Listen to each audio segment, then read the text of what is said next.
medios de comunicación de nuestra Honduras por la amplia cobertura que le están brindando a esa audiencia pública para hacer posible que todo el pueblo hondureño les dé el seguimiento debido. Nuestro siguiente participante es la abogada Miriam Suyapa Barahona Rodríguez.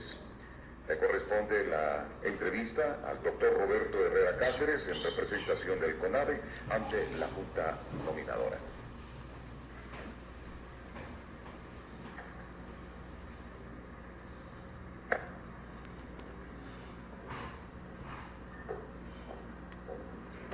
Muy buenos días. Muy buenos días, abogada.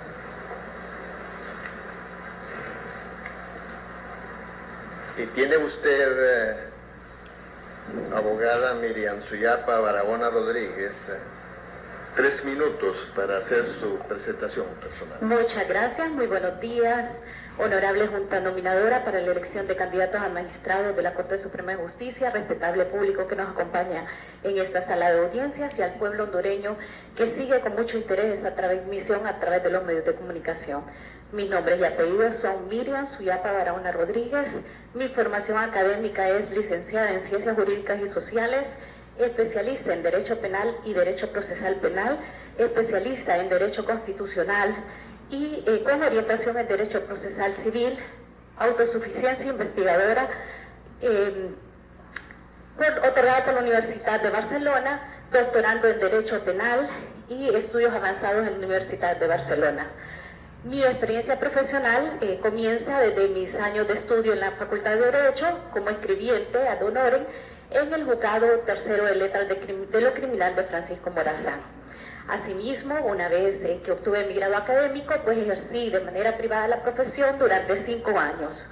En el año 2003, en el mes de junio, me incorporé al concurso público y se me nombró en la Corte Suprema de Justicia como jueza de primera instancia, como jueza de sentencia para conocer el juicio oral y público en materia penal. Asimismo, ejercí ese cargo en 3 jurisdicciones, como Ayagua, Tegucigalpa y La Ceiba.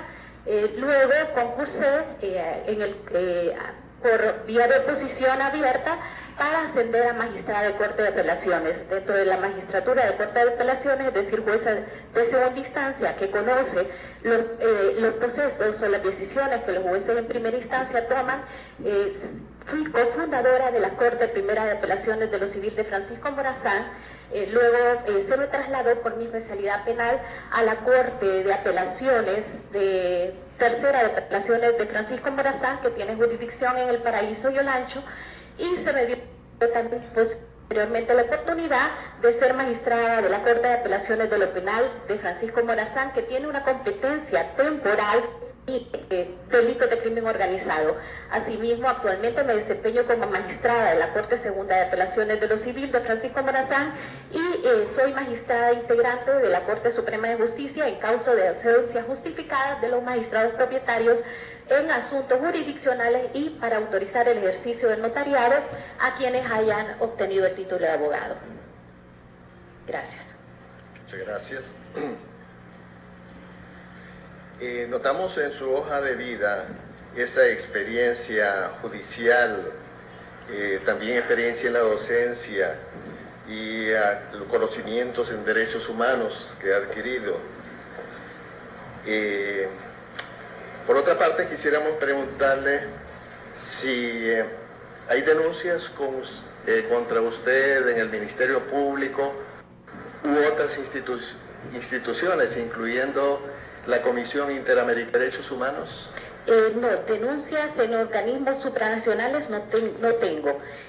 Sí, a raíz de este proceso, pues se nos puso en conocimiento de la denuncia que ustedes pudieron contemplar, que es por un fallo que tiene autoridad de cosa juzgada, en la que pues se otorgó un derecho a la persona que le correspondía, ¿verdad? Es un caso juzgado y esa misma denuncia fue trasladada al Ministerio Público. ¿No existen más denuncias en el Ministerio Público? Que se me haya notificado formalmente, no, doctor. Muy bien. En el ejercicio de su función judicial, ¿ha rechazado alguna vez un recurso de habeas corpus que tendía a favorecer un detenido en prisión preventiva prolongada?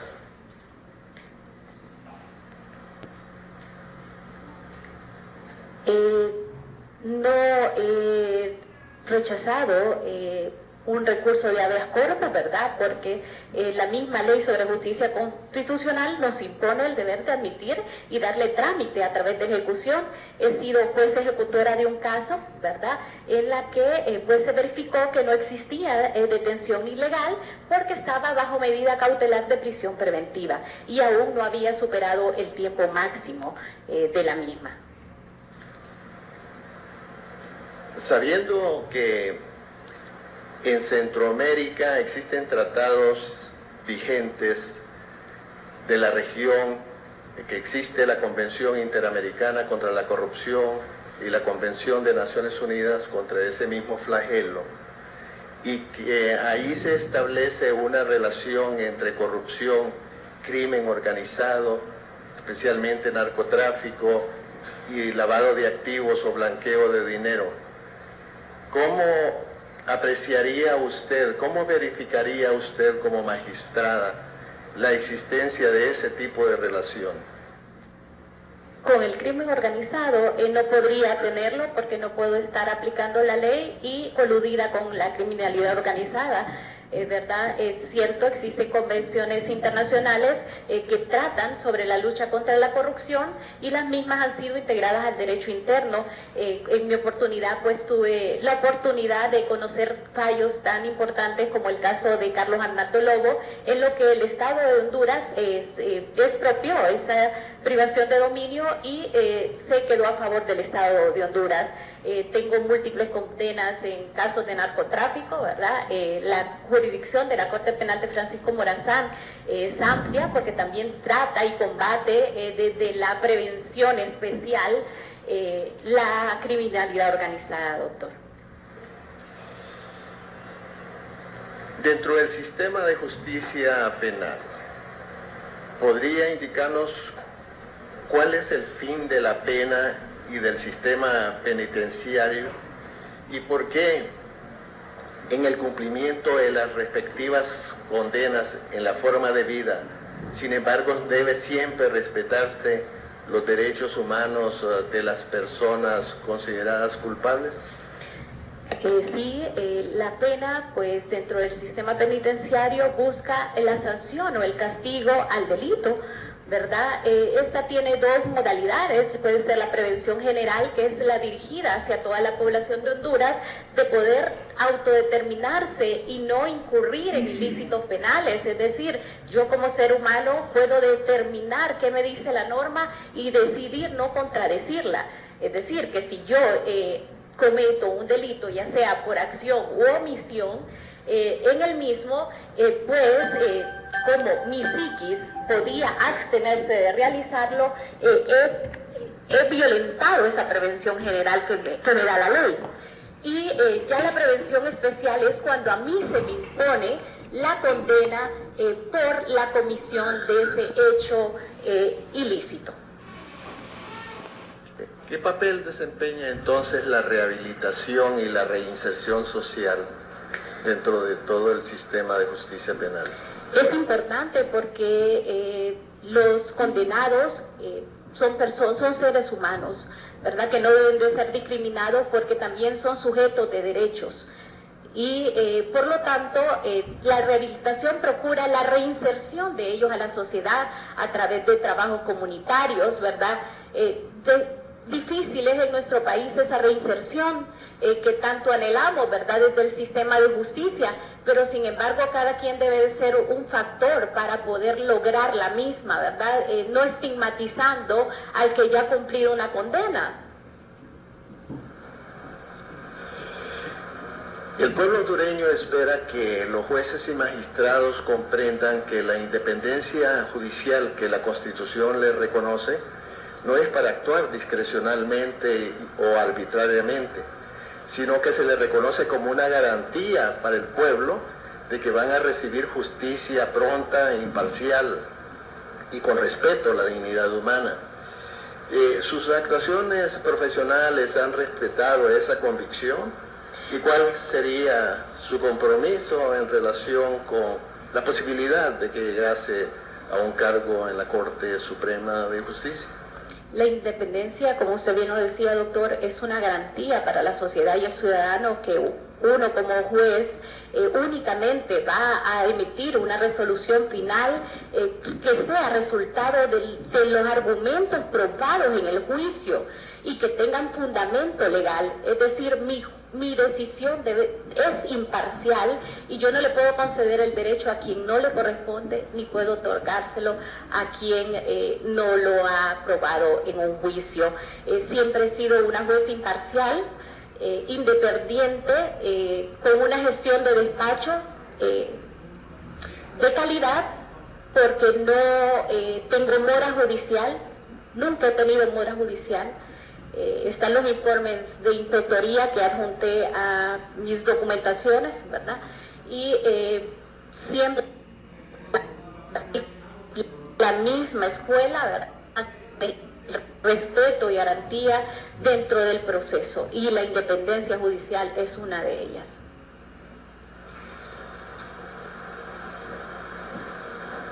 ¿Cuál es el valor de las opiniones consultivas y de la sentencia de la Corte Interamericana de Derechos Humanos en la aplicación que hace el magistrado del derecho nacional?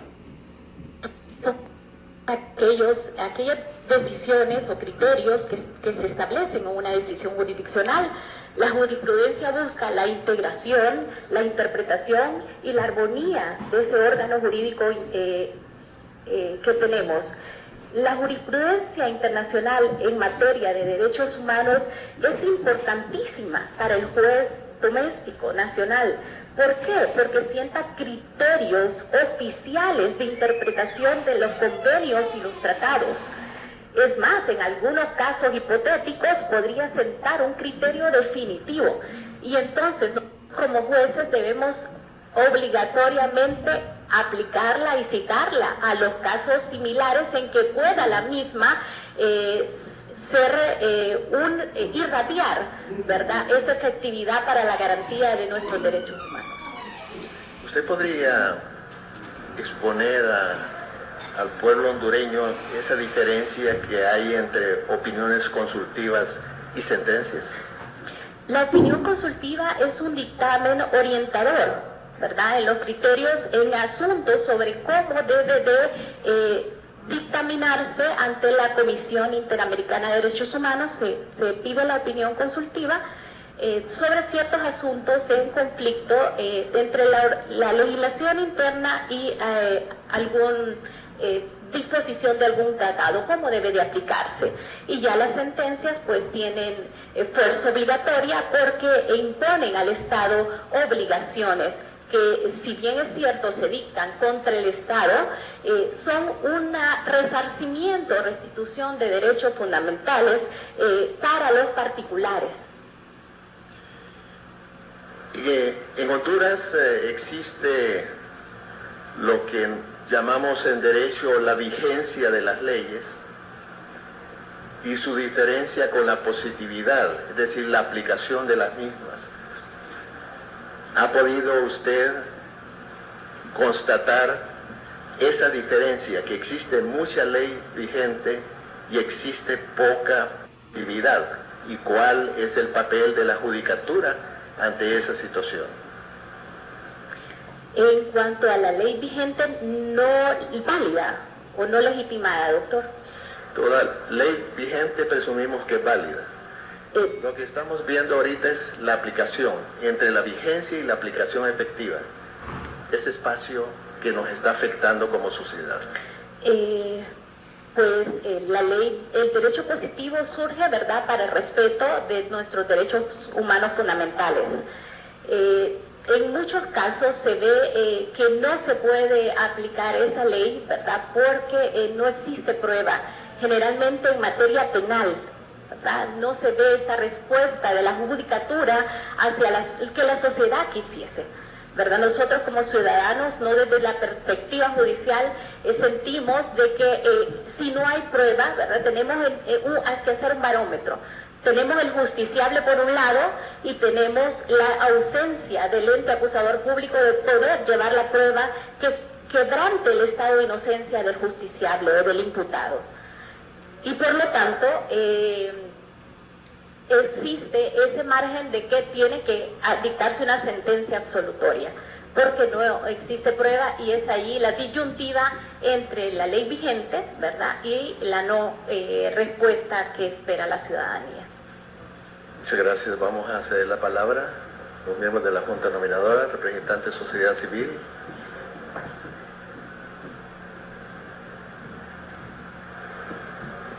Buenos días, abogada. Buenos días. ¿Considera usted transparente y eficiente el desempeño actual del Consejo de la Judicatura y de la carrera judicial? Y complementario a esto, ¿qué considera usted se debe hacer para mejorar el Consejo de la Judicatura? El Consejo de la Judicatura es un ente administrativo del Poder Judicial y es creado para que el Pleno de la Corte Suprema de Justicia se ocupe de aspectos jurisdiccionales para agilizar los procesos que en casación o otras materias se evacúan. La transparencia, el Poder Judicial tiene un portal de transparencia a donde todos sus movimientos, ¿verdad?, todos los nombramientos, los acuerdos, los sueldos, los viáticos, el presupuesto es publicado. Inclusive ha obtenido pues mención honorífica por cumplir con esos parámetros de exigencia por el Instituto de Acceso a la Información Pública. Sin embargo, hace falta la auditoría social, respuesta de la sociedad que diga, bueno, ustedes reciben un salario como funcionarios judiciales, denos cuenta, ¿verdad?, qué hace con sus ingresos, denos cuenta qué hace con el dinero que recibe para la distribución dentro del Poder Judicial. Yo creo que la auditoría social es una respuesta y la planificación estratégica que se vence en el año 2016, que vaya orientada a esas metas. Muy bien. Buen día, abogada. Trabajadores. Usted en su exposición dijo de que ha estado impartiendo justicia y que cuando hace la justicia usted no ha tenido dictados de nadie. Por lo tanto, mi pregunta va, para usted, ¿qué significado tiene tanto la importancia de un testigo protegido? Porque la verdad es que sabemos quién manda el testigo protegido y que ni el abogado defensor puede hacerle preguntas nada más que ustedes como jueces de ejecutorio. Para usted, ¿qué tiene validez o vale definitivamente en una sentencia la declaración de un testigo protegido en un caso de alguien de que va a sentenciarse? La declaración de testigo protegido tiene plena validez y valor probatorio en una sentencia en materia criminal. Esa es para proteger la integridad, esa protección a los datos físicos y a la identidad física de la persona. Lamentablemente, como usted lo mencionaba, ¿verdad?, por omisiones o descuido dentro del proceso, inclusive se revela la identidad del testigo protegido, ¿verdad?, y se expone a esa persona que en la actualidad nadie tiene esa cultura de denuncia porque teme por su vida. Nadie puede servir de garantía de que se le va a respetar su vida. Y entonces de por sí tiene un valor agregado, ¿verdad? Esa persona que ha sido valiente en buscar la lucha y el combate a la criminalidad con su perspectiva, ¿verdad? Porque el testigo no es imparcial, ¿verdad? Él cree su versión de los hechos y es al juez que le corresponde pues ponderar entre si se contradice o se corresponde con el elenco probatorio, ¿verdad?, presentado. Colegio de Abogados. Sí, gracias. Abogados, muy buenos días. Buenos días. Estimada abogada, ¿usted por qué quiere ser magistrada de la Corte Suprema de Justicia? Mi aspiración es continuar sirviendo a este país, abogado, del que tanto he recibido. He recibido educación superior, mi familia recibe los recursos de los tributos de nosotros los ciudadanos. creo tener la integridad, la honestidad para asumir ese cargo, ¿verdad? Que implica unas grandes responsabilidades, porque integrar una Corte Suprema de Justicia es el máximo órgano de decisión jurisdiccional que tiene el Estado de Honduras. También me motiva el hecho de ser mujer, inspirar a mis congéneros, ¿verdad?, a que asumamos roles decisivos en este país. Y como motivación personal, pues es la culminación de una carrera judicial, son 13 años de experiencia, abogado, y pues aún seguimos en la judicatura. Gracias. Hemos terminado. Muchas gracias. Gracias, honorable Junta Nominadora. Muchas gracias.